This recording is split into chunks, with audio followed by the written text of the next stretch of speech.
Kasi nga talent siya.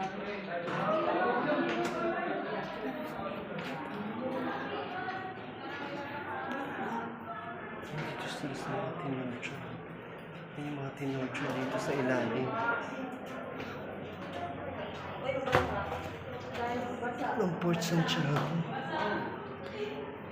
Pinagtibay na lang siya ng mga kahoy, ng mga pader.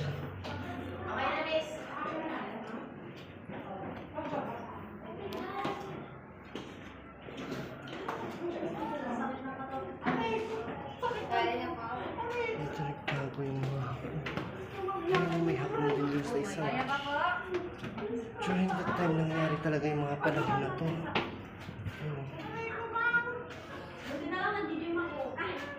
May tao pa doon isa.